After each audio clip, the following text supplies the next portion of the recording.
आज हम बात करेंगे एक सेक्रेड टर्निंग पॉइंट की, जब डिवाइन फेमिनाइन यानी कि आप अपना एनर्जी वापस खुद में लेकर आ जाते हैं। जब वो डिसाइड करते हैं या करती हैं कि बस अब और नहीं, अब अपनी वैल्यू याद रखनी है। उस मोमेंट से पूरी ट्विन फ्लेम डायनामिक शिफ्ट होने लग जाती है। इसीलिए अगर आप अभी भी ये सवाल कर रहे हैं ना कि वो मेरी वैल्यू नहीं करता, तो वहां जब आप अपने आप को रिडायरेक्ट करने लगते हैं, अपनी एनर्जी को इनवर्डली मोड़ने लगते हैं, तो ये आपका प्रोसेस बन जाता है इनर हीलिंग का। जब आप उस कनेक्शन को चेस करना बंद कर देते हो और अपनी एनर्जी को आउटवर्ड देने के बजाय अंदर की तरफ फ्लो में लेकर आने लग जाते हो, तब एक इमोशनल डिटॉक्स और एनर्जेटिक रिकैलिब्रेशन जिसे कहेंगे वो शुरू हो जाता है। समझे? यानी ये वक्त वो हो जाता है जब आप अपनी सोल पाथ पे वापस आने लग जाते हो। आपका सोल मिशन, सोल पाथ, कुछ झंडे नहीं गाड़ने, बट आपका अपना। When your divine masculine disappear, उस समय की बात। तो डिवाइन फेमिनाइन की एनर्जी मस्कुलाइन के लिए स्पिरिचुअल ऑक्सीजन जैसी होती है, और जब वो एनर्जी विड्रॉ हो जाती है तो मस्कुलाइन पहली बार खुद को अकेला फील करता है कि यार ये चली गई, ये बिना कुछ बोले कहाँ चली गई, इसको मेरा कुछ नहीं चाहिए क्या, मेरी बात नहीं चाहिए, मुझे सुनना नहीं। उसकी दुनिया बिल्कुल शैटर्ड हो जाती है जब आप साइलेंटली वॉक अवे हो जाते हो। क्यों? क्योंकि उसके लिए वो बिल्कुल हार्ट चिलिंग वाला सिचुएशन हो जाता है कि अब तक तो ये मेरे पीछे पड़ी रहती थी, बोलो कहाँ हो, कितने मैसेजेस, क्या है क्या नहीं। अब ये आपकी अवेकनिंग शुरू हो जाती है डिस्कवरिंग की, डिस्कवरिंग डोरमेंट पावर, यानी कि इस डिटैचमेंट फेज में डिवाइन फेमिनाइन अपनी खुद की शक्ति को पहचानने लग जाती हैं कि ये मेरे अंदर पावर है भाई, जो डोरमेंट पावर है वो अंदर सोई हुई थी। इसलिए कहते हैं ना अवेकन होना। तो सोई हुई एनर्जी अब अवेकन होने लगती है और आप अपने अंदर प्रेम को ढूंढने लगते हो बजाय के एम्बॉडिंग लव। अब आप अपने अंदर की क्वीन बन जाते हो। आप अपने अंदर की क्वीन बन जाते हो। Are you the queen? Comment कीजिए yes I am a queen. Relationship counselling, tarot reading या रेकी हीलिंग के लिए कंसल्ट करना बिल्कुल मत भूलिएगा मेरे व्हाट्सएप नंबर पर मैसेज करके।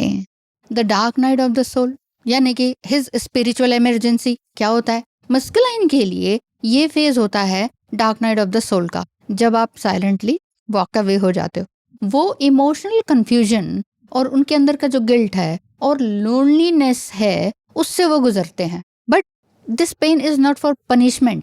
आपने उनको पनिशमेंट नहीं दिया, बट उनकी अवेकनिंग स्टार्ट हो जाती है। उन्हें फाइनली अपने अंदर के वुंड्स दिखने लगते हैं। अब तक वो भाग रहे थे क्योंकि आप चेस कर रहे थे कि मुझे वैल्यू दो, ये करो वो करो, लेकिन अब आपने वो सब कुछ सप्लाई बंद कर दिया, तो अब उनके अंदर वो इनवर्डली वो मुड़ने लगते हैं। तो अब डिवाइन फेमिनाइन यानी कि जो आप देख रहे हैं, एनर्जी की बात कर रही हूँ, लो वाइब्रेशनल लव को एक्सेप्ट नहीं कर रहे हैं। आप क्लियरली जान जाते हैं कि मुझे क्या चाहिए, what I need, what I want, what are my wants and needs, है ना।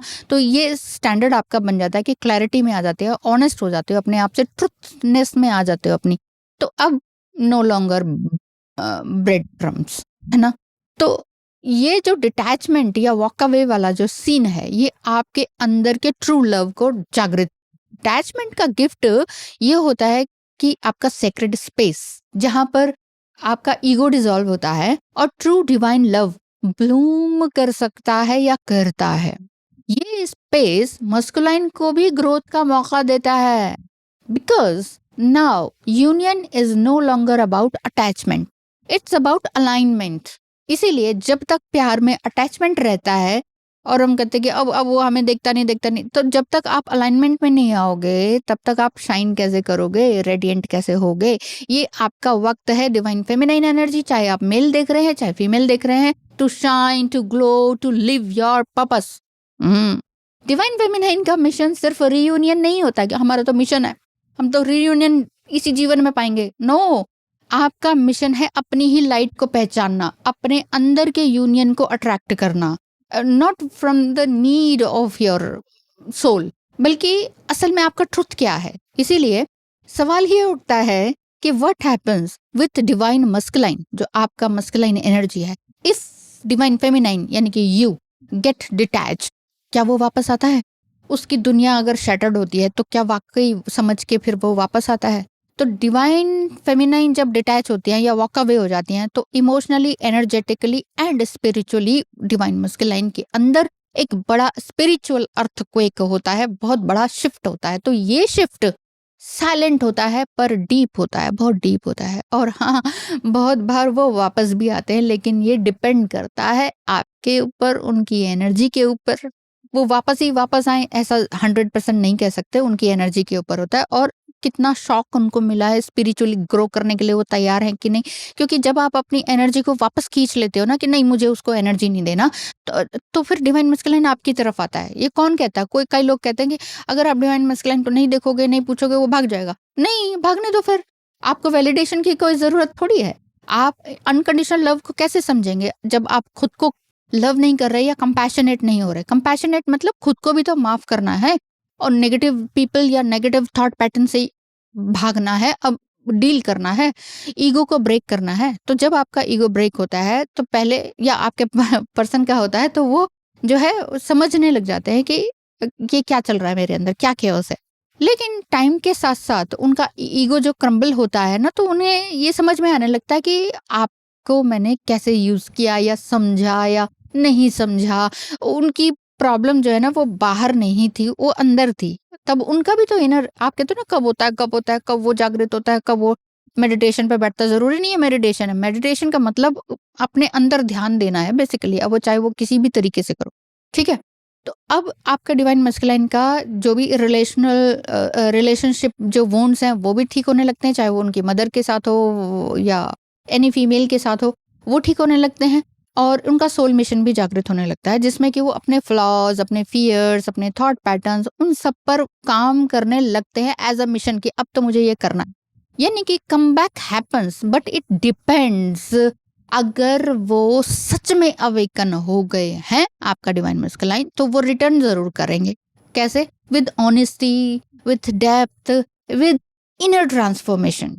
लेकिन अगर अभी भी divine masculine energy fearful energy में है, ईगोइस्टिक है, आपको ब्लेम करती है और थोड़ा सा साइलेंट क्रिएट करती है, तो फिर वो पुराने अपने टॉक्सिक पैटर्न में आएगा। थोड़ा सा मतलब वापस आता है, तुमने भी तो ऐसे किया था, तुमने भी तो ऐसे किया था, ऐसा करते हुए थोड़ा सा प्यार जताएगा, फिर से चला जाएगा। तो ये क्या है? तो हम क्या ऐसे ही बैठे रहे? नहीं, ये डिवाइन फेमिनाइन का टेस्ट है, डिवाइन फेमिनाइन का ये डिवाइन टेस्ट है। तो क्या वो रियली बदला है? आपके दिमाग में ही आता है। तो आप अपने आप से पूछिए कि क्या मैंने अपनी सेल्फ वर्थ क्रिएट की है? क्या मैंने अपने साथ खड़ी हूँ? क्या मैंने अपने लिए सेल्फ हेल्दी बाउंड्री क्रिएट की है? कि या मैं बाहर से तो बाउंड्री दिखा रही हूँ, अंदर से तो मैं पूरी तरह से टूटी हुई हूँ या शैटर्ड हूँ या उससे चिपकी हुई हूँ। सो अपने आप को हील कीजिए। इन शॉर्ट, इस वीडियो को शॉर्ट में करते हैं कि यस, वो वापस आता है, बट रियल डिवाइन मस्कुलाइन तभी रिटर्न करता है जब वो अंदर से स्पिरिचुअली अवेकन हो चुका होता है। स्पिरिचुअल होने का भी बहुत डीप मीनिंग है, आप लोग बस ऊपरी तौर से देखते हो। तो यूनियन जब उसका अपने साथ हो जाता है, अपने ईगो को समझने लगता है कि व्हाट इज ईगो या व्हाट वाज माय ईगो या मेरी क्या मिस्टेक्स थी, और नीड्स एंड वांट्स को समझने लगता है और रियल ह्यूमन हो जाता है। Twin flame journey human being होने की जर्नी है। ऊपरी तौर से तो सभी जी रहे हैं, ऊपरी तौर से तो सभी टॉक भी कर रहे हैं, चलो भाई हेलो हाउ आर यू, हाँ सब ठीक है, घर परिवार बच्चे, हाँ ऊपरी तो शैलो टॉक है। शैलो टॉक, जो डीप टॉक या डीप कन्वर्सेशन होती है वो ट्विन फ्लेम्स या डिवाइन या एम्पैथ लोगों के बीच में होती है, जो जहां पर अच्छी एक ट्यूनिंग होती है, अंडरस्टैंडिंग होती है। तो अगर उस ट्यूनिंग और अंडरस्टैंडिंग के साथ आपका पार्टनर आपके पास वापस आता या आती है तो आप उसे एक्सेप्ट करते हैं। अदरवाइज आप कहते हैं कि ओके ठीक, आप अपनी एनर्जी को इंक्रीज कीजिए, बढ़ाइए, इवॉल्व होइए, मैं आपके साथ हूँ, बट मैंने अपने आप को भी माफ़ किया है, आपको भी माफ़ किया है, मैं कोई जल्दी में नहीं हूँ, आना है आइए, नहीं आना मत आइए, मैं अपने आप में खुश हूँ, मुझे अपना मिशन मिल गया। This is the main purpose आपके लिए भी।